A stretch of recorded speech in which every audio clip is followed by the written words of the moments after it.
Hi viewers, నమస్కారం.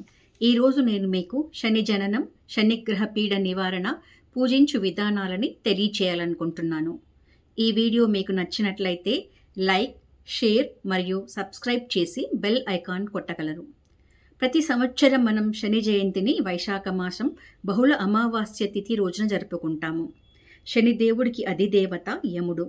శని మకర కుంభరాశులకు అధిపతి. శని వాహనం కాకి. శనిదేవుడు ప్రతి రాశిలో 2.5 సంవత్సరాలు ఉంటాడు.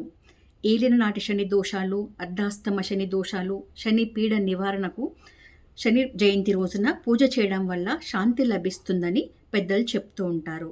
శనిదేవుణ్ణి ప్రసన్నం చేసుకుంటే ఎలాంటి బాధలు, భయాలు, కష్టాలు ఉండవని తెలియచేస్తూ ఉంటారు. శని జననం. నవగ్రహాల అధిపతి అయిన సూర్యుడు మన ప్రత్యక్ష దైవం. ఆయన భార్య పేరు సంజ్ఞాదేవి. వారికి ఇరువురు సంతానం, యముడు మరియు యమున.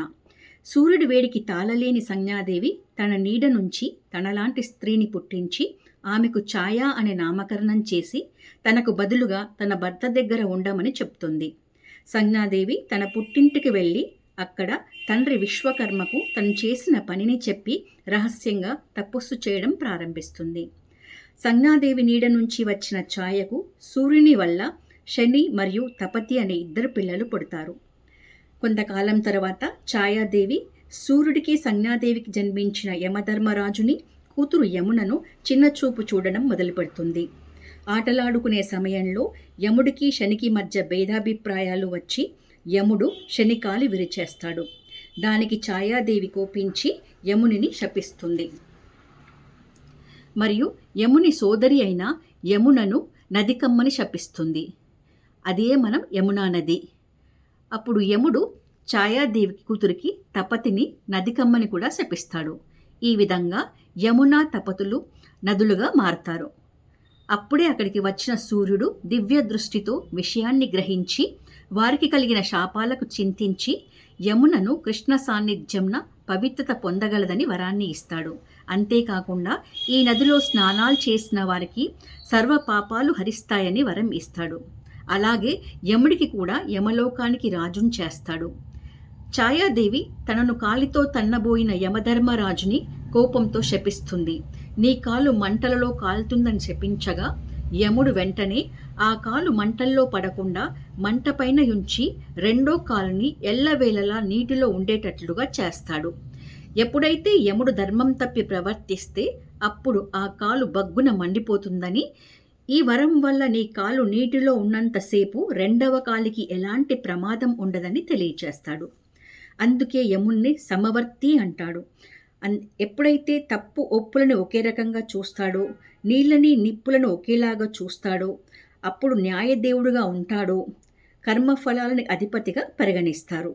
సూర్యుని వలన నవగ్రహాలలో ఒకనిగా చేసి లక్ష్మీదేవి చెల్లెలైన జ్యేష్ఠాదేవిని ఇచ్చి వివాహాన్ని జరిపిస్తాడు. త్రిమూర్తులు కూడా శనికి కొన్ని ఆధిపత్యాలు ఇచ్చారు. ఆయుకి అధిపతిగా ఉండమని, జనులపైన శని ప్రభావం ఉండేటట్లుగా కూడా వరాలు ఇస్తారు. శివుడు యముడే శని అని, శనియే యముడని, మనం చేసే కర్మఫలాలను బట్టి శనిదేవుడు ఫలితాలను ఇచ్చేటట్లుగా శనిని యముణ్ణి ఒకటిగా చేస్తారు. ఎవరైతే శని జయంతి రోజున శివారాధన, అభిషేకము, హనుమంతుని ఆరాధన చేస్తారో వారికి శని దోషాలు తొలగుతాయని పెద్దలు చెబుతూ ఉంటారు. అంతేకాకుండా కొంతమంది వెంకటేశ్వర స్వామిని దర్శించడం వల్ల కూడా శని దోషాలు తొలగుతాయని అంటారు. శనిదేవుడు తండ్రి అయిన సూర్యుని ప్రసన్నం చేసుకోవడం ద్వారా కూడా, పితృతర్పణాలు చేయడం ద్వారా కూడా శని దోషాలు తొలగుతాయని కొందరు నమ్ముతూ ఉంటారు. చాలామంది గుడికి వెళ్ళి నవగ్రహాల ప్రదక్షిణ చేసి శనైశ్వరుడికి తైలాభిషేకము, అర్చన, నల్లటి వస్త్రదానము మరియు ఒక పాత్రలో నువ్వుల నూనెను తీసుకొని అందులో తమ ప్రతిబింబాన్ని చూసుకొని ఆ నూనెని దానం చేయడం వల్ల కూడా శనిగ్రహ పీడ తొలుగుతుందని పురాణాల కథలు తెలియచేస్తున్నాయి. శనిదేవుడు ముందు నల్లటి దారంతో ఒత్తి చేసి ఇనుప మూకుడులో కూడా నువ్వుల నూనె వేసి దీపారాధన చేసిన శనిగ్రహ దోషాలు తొలగుతాయని చాలామంది భావిస్తూ ఉంటారు. అంతేకాకుండా చాలామంది శని మంత్ర జపం చేస్తారు. హోమం, శనికి ఇష్టమైన వస్తువులైన నల్లటి వస్త్రాలు, చెప్పులు, గొడుగు, ఇనప వస్తువులు దానం చేయడం వల్ల కూడా శని దోషాలు తొలగుతాయని భావిస్తూ ఉంటారు. ఇంకా కొంతమంది హనుమాన్ చాలీసా, శని చాలీసా, విష్ణు సహస్ర నామాల పారాయణం వల్ల కూడా శని దోషాలు తొలగుతాయని చెప్తూ ఉంటారు. కొంతమంది శనిగ్రహం మానవులకి మేలుగా కలుగజేస్తుందని తెలియజేస్తూ ఉంటారు. శనిగ్రహం మానవులకి పట్టుదల నేర్పిస్తుందని, క్రమశిక్షణ నేర్పిస్తుందని, పనులన్నింటినీ పూర్తి విశ్వాసంతో చేయాలని తెలుపుతుందని చెప్తూ ఉంటారు.